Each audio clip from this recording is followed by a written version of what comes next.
Absolutely. I know we cover some of the issues you list on your website, but I'm sure you have a lot of other ideas, other plans. You have in terms of making the city better. I want to kind of give you a chance to share those ideas. Well, kind of my side job I do is I'm executive director of my own nonprofit foundation for mental health Mhm. awareness and suicide prevention. Uh, that, according to the experts, will be our next pandemic, mental health issues, Mhm. uh, especially what our children have had to go through. Uh, the staying away from school, the studying online, the lack of social interaction, Mhm. the lack of being able to be free without a mask. And then, at home life for each and every one of us, being lonely, being socially distant, socially isolated. These are all things that are causing a lot of mental health challenges for each and every one of us. Right now, the statistics show that everything is off the charts: domestic violence, child abuse, substance abuse, alcoholism, drug use, suicide attempts. Everything is off the charts.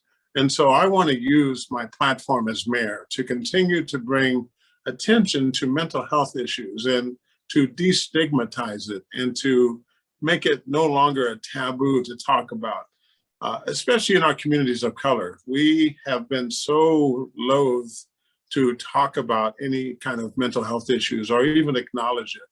I want men to be able to speak up and talk about some of the things they're going through instead Mhm. of suffering in silence or doing self-destructive behaviors.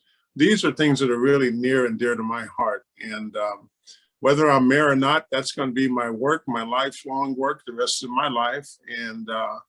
But I think having a platform as visible and as heightened as being the mayor of Seattle, I can do so much more in those regards. And that will be something I'll continually help people to reach out and get help every time, anytime they need it. Mhm. Absolutely. Thank you for sharing and thank you for doing those work. Any other issues, any other ideas you want to share with us today? I don't think so at this point. I just am anxious to get back to, I put it in quotes, to normal. Get Mhm. knows what that looks like at this point, whether we have to get revaccinated again next year or Mhm. whether it's a one and done kind of thing. Uh, but I'm on board with our public health to make sure that we're all healthy physically and mentally. Uh, I'm a social animal myself. I love being around people. I love going to restaurants and coffee shops, and we haven't been able to do much of that this past year. So I'm looking forward to getting back to normal and just really getting Seattle back to that place. I dream of it. It wasn't that long ago, 10 Mhm. years ago, 20, 30 years ago, we were truly a world-class international city. Uh, Mhm. and even when I traveled over to China the last 10 years, everybody in China knows Seattle. The Sleepless in Seattle, Beijing meets Seattle, all these great movies that have come out.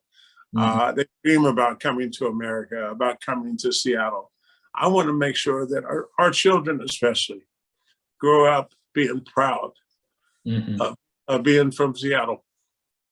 I guess we have a lot of people who are younger, who never, who are, less than 30 years old. So can you maybe tell them about like what was Seattle like, 20, 30 years ago, in the good times? Oh, well, one thing, we had the Seattle Supersonics. At the NBA, and I was a Supersonic for 3 years back in the early 80s. That's what brought me to Seattle in the first place. So Mhm. uh, the NBA was here. You young people don't remember the Kingdom. You don't remember the viaduct, except for when it came down finally a couple years ago. Uh, you don't remember a lot of great things about Seattle, but Mhm. we have always been, a first class city. All the major sports, the arts, the cultures, the entertainment. We used to be a movie capital of the world as well. Mhm. Movie come up here and make great movies out of Seattle. We can get back to those things, but you need the political will. the people, I think, are open to all those kind of things still. But Mhm. you need the political establishment to say, okay, this is what the people want. This is what we're going to make sure that they get. And so, yeah, those years were just great. People got along. We didn't have a lot of racial strife. We didn't have all the social issues that are going on now. Mhm. And I'm okay with protesting as long as it's peaceful protesting, but I would not put up with the burning and looting of businesses and police cars and destruction of property. No, no, no. I would never allow our city to go up in flames like that, Mhm. as we did last year with the so-called quotations again, Summer of Love up at Chop and Chaz. That was disastrous. And that's what really motivated me to jump into this race and to do something different. Our elected officials went totally MIA, missing in action, all last Mhm. summer. None of them would show any accountability or voice any concern or regret or remorse for the two lives lost at Chop and Chaz, for the Mhm. violence, for the disruption of the neighborhoods up on Capitol Hill, the businesses, the residents who didn't feel safe. None of our elected officials ever showed any kind of concern or remorse about any of that. It just came and went, and it's still going on, as you know, down in Portland, Oregon, only 3 hours from here, every single night.